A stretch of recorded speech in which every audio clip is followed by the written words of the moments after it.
Just for the record, it's confirmed? We do have breaking news? We have breaking news, boys. The Detroit Tigers have signed 3-time American League Cy Young winner and 9-time All-Star right-handed pitcher Justin Verlander to a 1-year contract. Welcome home, JV. What? I'm looking at this. It's a tweet from the Tigers. Huh? Yeah, they also sent out an email to the media, so it's official. All right. It's a 1-year, $13 million deal. JV has signed with the Tigers. What? So Bob Nightingale says the Tigers' vaunted starting rotation: Tarek Skubal, Framber Valdez, Justin Verlander, Jack Flaherty, Casey Mize, Reese Olson. These are the guys they have to work in and out. Do you think Verlander's their third starter? If you want to go by how he finished the season, I suppose you could say that. All right. I almost need to stand down for this conversation, and I'll tell you why. I was talking about Verlander being on his last legs 7 years ago. He's still pitching. Yeah. He's still getting outs. He's still piling up innings. He's not what he was, but when the Tigers lost Verlander, I was in the whatevs camp. It's not going to matter. He's near the end, and he's won like 100 more games since. Maybe not that many, but he's won a ton since. There are 2 levels to measure this. 1, baseball. 2, sentimental. From a sentimental standpoint, this breaking news that Justin Verlander is signing with Detroit, from a sentimental standpoint, it pegs the meter. From a baseball standpoint, I'm shocked. I'm shocked because it comes after Framber Valdez. Of course. Had they not signed Framber Valdez and they announced it's Verlander, would have been like, okay, that's a saucy call, but I'm here for it. I like it because Verlander finished strong. And actually, Verlander had a really good season.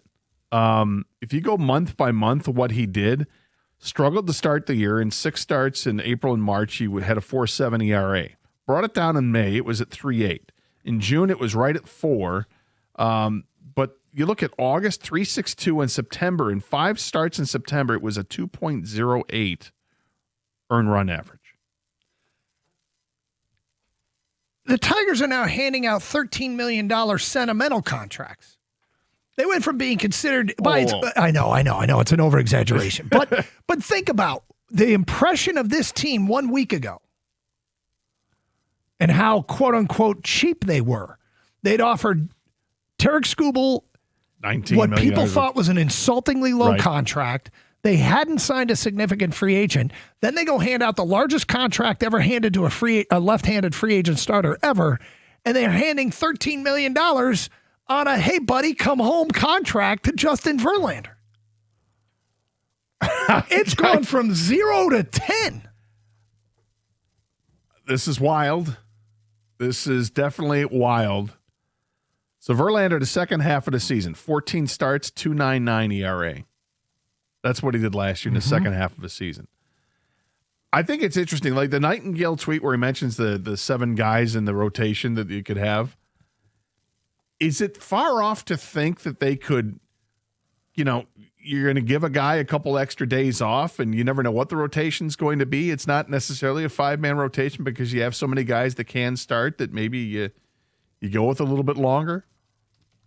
I mean, there's all kinds of possibilities. Yeah, but pitchers are such creatures of habit. They like that, they know when they're playing, pitching every 5 days or whatever. No, without question. And of course, you've got the rest of the staff that you have to deal with. But just knowing that baseball's a different game now than what it was 10 years ago with how pitchers are handled. But this is great. This is, yeah. Okay, there's a baseball part of it. Does Verlander make sense for a team? Yeah. I mean, he still has talent enough to pitch in major leagues and to start. But for the Tigers, there's that added sentimental value you're talking about. But you can't be sentimental. You have to. It's a business. Does this make the rotation better? I think it does. And you know what this gives them, Doug? A veteran. Gives them a veteran who's been through the wars, knows what it's like to pitch here in Detroit. It's probably going to be better than Chuck Money. Well, better. I was going to say, it's got to be better than Charlie Morton. Better than Alex Cobb. Alex Cobb, Kenta Maeda. Well, first of all, I don't think Reese Olson's going to be ready for opening day. To me, that's what this tells me. I'm glad you said it because I don't think, this makes it sound like Reese Olson is still a ways away. So their rotation is probably going to be Valdez, Verlander, Skubal, Flaherty, and Mize. But then, I like Melton a lot last year. And then they can wait for Reese Olson to get healthy. Yeah, and I like Melton a lot too, but it seems like either they want him to pitch as a starter at Toledo or he comes out of the bullpen and they can maximize him that way as well at the major league level. And if you need a spot start, I suppose you can go that route. But they still have Cater Montero to do something like that every once in a while too. This is interesting. This is I did not expect to see this. Like I thought the Tigers, they still had a move in them, but I thought it was to add a bat, not to add, future Hall of Famer Justin Verlander back to the mix. If we were sitting around a pre-show meeting today and I said, "Hey guys, let's develop a topic about bringing back Justin Verlander," well, I would have been about it. I don't know. Baseball, I think you guys would have dismissed it as fantasy. I think the discussion would have gone, well, he hasn't signed with anybody yet. And then I probably would have said something like, can he be useful out of the bullpen? Is that a possibility?